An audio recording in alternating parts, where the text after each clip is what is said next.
hutang janji ya kan, tentang hutang ya biasanya. Pertama adalah hutang janji, berawal dari ketika Pak Sandiaga Uno sharing bahwa ketika pas lagi gubernur, wakil gubernur waktu itu ada perjanjian antara Pak Sandi, Pak Prabowo dan Pak Anies gitu. Dan sebenarnya nggak menyebutkan isinya apa, tapi masyarakat melakukan rumor dan bilang bahwa salah satu isinya bahwa Pak Anies nggak akan nyapres kalau Pak Prabowo nyapres. Tapi kan sekarang ternyata dua-duanya capres gitu. Nah, bagaimana tanggapan Pak Anies? Ya, sebenarnya sederhana. Pak, saya sampaikan pada waktu mulai bekerja bahwa saya akan fokus di Jakarta 5 tahun. Saya akan fokus Jakarta 5 tahun. Dan sesudah Pilkada 2017 itu ada Pilpres 2019. Ya. Jadi saya sampaikan saya tidak akan tengok kanan kiri. Saya akan full 5 tahun di Jakarta. Karena itu saya tidak akan mengikuti Pilpres. Walaupun Ibu Mary kalau ingat ya pada saat debat pertama, debat calon gubernur loh. Jadi bukan debat calon gubernur.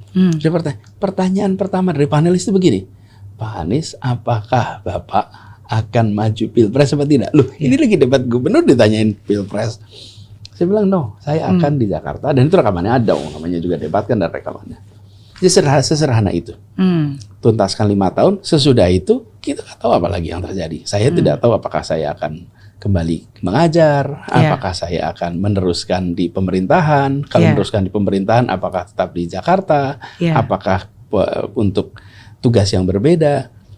Jadi kita komit 5 tahun dan komitmen itu saya pegang.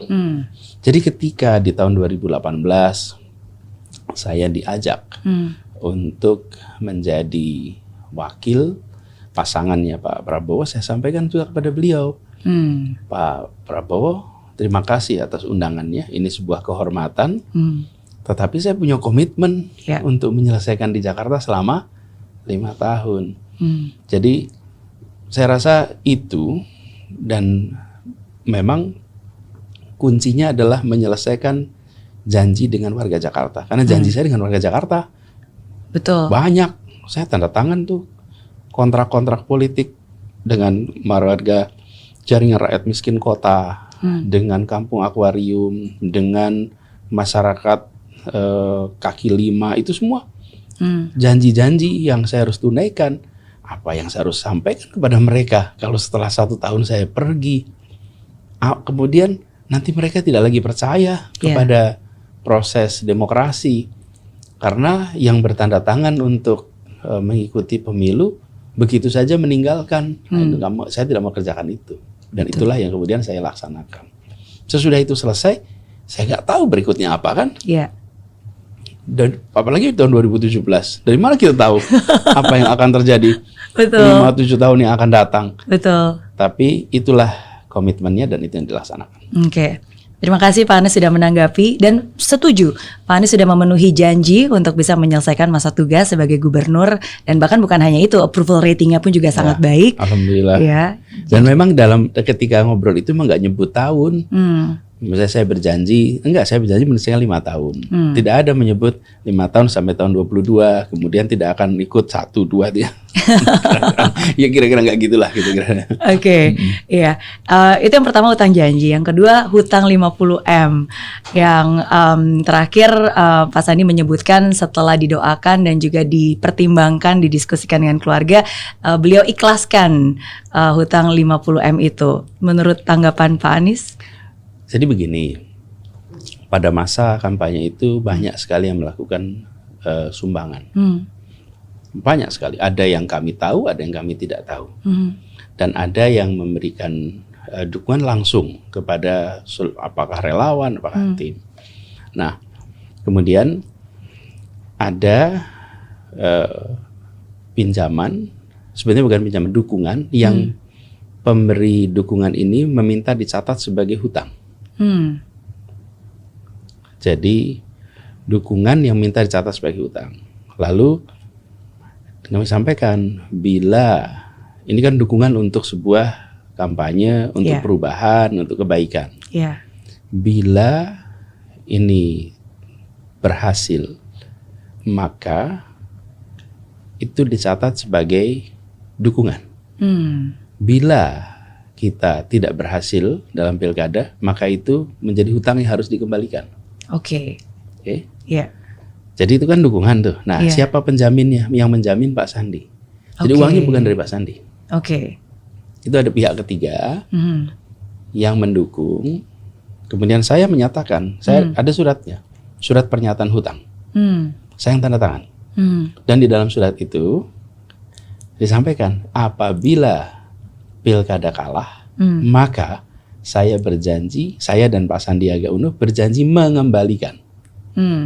Dan saya dan Pak Sandi, Oke. yang tanda tangan saya, Iya. apabila kami menang pilkada, maka ini dinyatakan sebagai bukan hutang dan tidak perlu, jadi selesai lah. Gitu, Itu bentuk dukungan ya, dan Iya. sudah selesai, betul.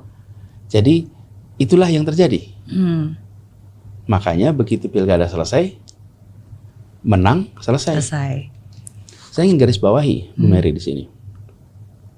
Kenapa kalau kalah malah bayar? Iya, kenapa? Kan kalau kalah bayar. Iya. biasanya orang berpikir kalau menang bayar gitu. Iya, udah kalah bayar lagi. Aduh, itu kan lebih beban lagi. Ya biar motivasinya lebih serius.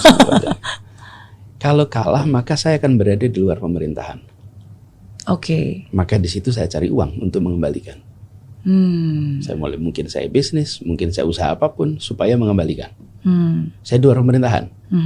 Kalau saya menang, saya masuk pemerintahan, saya tidak cari uang di pemerintahan untuk membayar itu. Iya. Nah, kalau tidak saya harus ngumpulin uang bayar hutang. Iya. Lah bukankah ini yang menjebak kita selama ini? Betul. Dengan segala macam Betul. praktek-praktek fundraising untuk apa? Untuk biaya pilkada. Kemarin Iya. sebaliknya. Bila kalah maka saya di luar pemerintahan. Sah dong cari uang. Betul. Sah dong punya usaha. Betul. Tapi begitu menang saya di pemerintahan malah tidak usah. Justru itulah dukungan Anda untuk Jakarta yang lebih baik, bukan? Betul, dukungan untuk membawa perubahan Untuk itu. perubahan Jakarta. Jadi mengembalikannya dalam bentuk perubahan, janji apa yang bakal dikerjakan gitu kan. Persis. Itu mindset baru. Oke. Cuman kan itu ada perjanjian yang karena ada seseorang yang mengungkap ya sekarang kita ceritakan. Iya. Ada dokumennya. Iya. Jadi kalau memang satu saat itu dianggap perlu dilihat boleh aja, tidak ada sesuatu yang luar biasa di situ. Iya. Jadi tidak ada sebuah hutang yang hari ini harus dilunasi. Nggak ada. Iya. Karena ketika pilkadanya selesai. Betul. Jadi menjadi aneh gitu ketika sekarang kita bicarakan soal ada hutang yang belum selesai, sudah selesai ketika dulu. Karena perjanjiannya begitu. Terima kasih sudah memberikan Dan informasi. dan ini Bu Mary, saya berharap mudah-mudahan pola seperti ini itu bisa menjadi bahan referensi untuk dipikirkan. Bahwa mendukung itu untuk perubahan. Ya.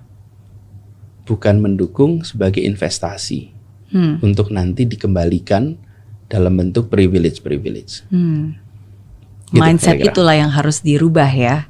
Karena banyak orang mungkin bukan apa adanya tapi ada apanya di belakang. Tapi thank you sekali lagi karena banyak kurangnya informasi membuat banyak orang itu berasumsi. Jadi dengan informasi yang sekarang saya dengar langsung dari Pak Anies Baswedan itu sangat membantu sehingga banyak orang juga lebih mengerti. Ya. Iya.